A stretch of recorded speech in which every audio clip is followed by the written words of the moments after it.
யூடியூப்ல ஃபேமஸா இருக்கக்கூடிய பல யூடியூப் சேனல்ஸ்ல ஒண்ணுதான் மாயம் ஸ்டுடியோஸ்.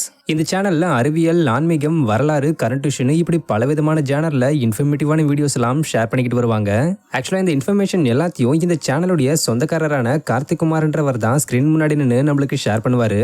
இதனாலேயே இவருக்கு நிறைய ஃபாலோவர்ஸும் இருக்காங்க. இந்த நிலையில இவருடைய இந்த மாயம் ஸ்டுடியோஸ் யூடியூப் சேனல் ரீசெண்டா ஹேக் பண்ணப்பட்டிருக்கு. இந்த விஷயம் இந்த சேனலுடைய டீமுக்கு மட்டும் இல்லாம சப்ஸ்கிரைபர்ஸுக்குமே மிகப்பெரிய அதிர்ச்சியை கொடுத்திருக்கு.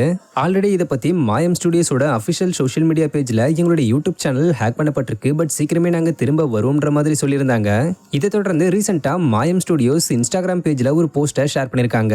அதுல அவங்க என்ன சொல்லிருக்காங்கன்னா, முதல்ல நம்மளுடைய மாயம் ஸ்டுடியோஸ் யூடியூப் சேனலை ஹேக் செஞ்சாங்க, இப்ப நம்மளுடைய சோஷியல் மீடியா கணக்குகளையும் குறி வச்சிருக்காங்க. இருந்தாலும் ஒவ்வொரு கணக்கையும் போராடி மீட்டு எடுத்துக்கிட்டு வரோம். இப்போதைக்கு நமக்கு எதிராக ஒரு லேசான சைபர் வார் நடந்துகிட்டு இருக்கு.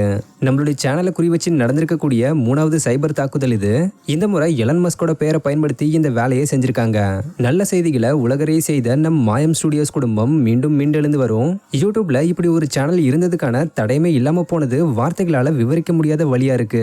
சேனலை மீட்டெடுக்கிறதுக்காக தூக்கமே இல்லாம போராடிக்கிட்டு வரோம். இத்தனை ஆண்டுகால கடின உழைப்ப ஒரே நொடியில அஸ்தமனமாக்க எப்படிதான் மனசு வருதோ, பெரிய சேனலுக்கே இந்த நிலைமைனா சாதிக்க துடிக்கக்கூடிய சின்ன சேனல்களோட நிலைமை கேள்விக்குறிதான். இந்த பிரச்சனைகளை சரி செஞ்சதுக்கு அப்புறம் என்னோட அனுபவங்களை ஒரு விளக்க வீடியோவா போஸ்ட் பண்ண இருக்கேன்.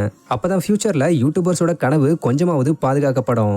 அதே நேரம் ஹேக்கர்களை பத்தி நீங்களும் தெரிஞ்சுக்கிட்டு உங்களோட டிஜிட்டல் படைப்புகளை பாதுகாக்கவும் முடியும். இந்த கடினமான நேரத்துல ஆதரவளிச்சுக்கிட்டு வரக்கூடிய உலக தமிழர்கள் அனைவருக்கும் என் நெஞ்சார்ந்த நன்றிகள். உங்களோட ஆதரவு இருக்கிற வரைக்கும் 1000 ஹேக் நடந்தாலும் மாயம் ஸ்டுடியோஸ் மாயமாகாது. சேனலை மீட்டெடுத்துட்டோம்ன்ற நல்ல செய்தியோட சீக்கிரம் உங்களை வீடியோல சந்திக்கிறேன். திருப்பியும் சொல்றேன், நமக்கு எண்டே கிடையாது, உழைப்பே தெய்வம், உழைப்பு ஓய்வறியாதுன்னு இந்த போஸ்ட்ல கார்த்திக் குமாரன் டீம் சொல்லியிருக்காங்க.